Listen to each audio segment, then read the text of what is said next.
look again at this holiday trap that they be doing.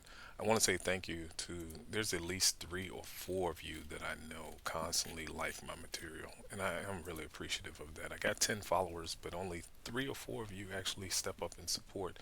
I tend to get that attraction, if you will, on YouTube as well. So on Day Trader Day as well as Futures Trading, get a bunch of people that just come and want to take the information but don't support it, and that's unfortunate. That's all. Want to get other people some help. That's all it is. And so holiday traps. Let's take another look at that 1018. All right, so 1018. I told you go take a look at that. Let's do that really quickly. That's that 1018 bar where we left off at. I only really want you to pay attention to that one rule, but you're more than welcome to look at the others. I actually missed the bar.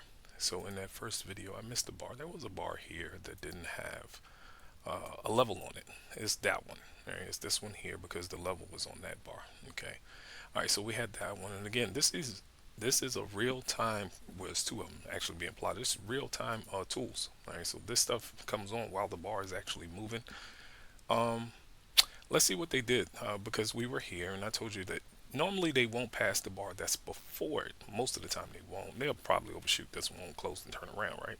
So you're looking for the bar with no hash, right? No hash at all. And we had ended here, and I said, well, the bar don't have a hash. They shouldn't pass that one, but I do suspect that they'll move down. I told you that. Here's a bar with no hash. These 2 hashes are on this bar. Right? There's no hash there. They kind of leaned into it. You got to watch them though, because sometimes they'll come in and then it'll flip. I did show you that in the last video. All right, so let's see, can we find us another?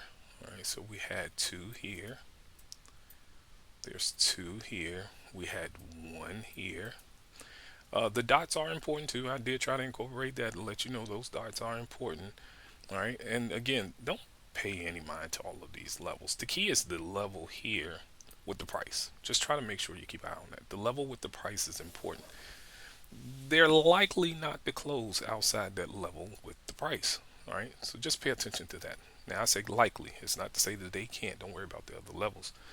And the zone itself here, that's an aggression indicator. All right, so that detects aggression. If you're not familiar with my tools, that's here. That's the bar swing ladder. There's 2 functions to it. You got a bar color one as well as the actual zone itself. They're getting aggressive. All right, so that makes sense. All right, they're pulling right back up into that area there. But again, they were back here. So you just got to see what happens next. All right, so they could close outside of that bar with that price on it. All right, that's this bar here. That's that bar there. I pointed to it, so there you have it. Let's see if they'll close outside of it. And then, no, they didn't make it. All right, so I'll be back.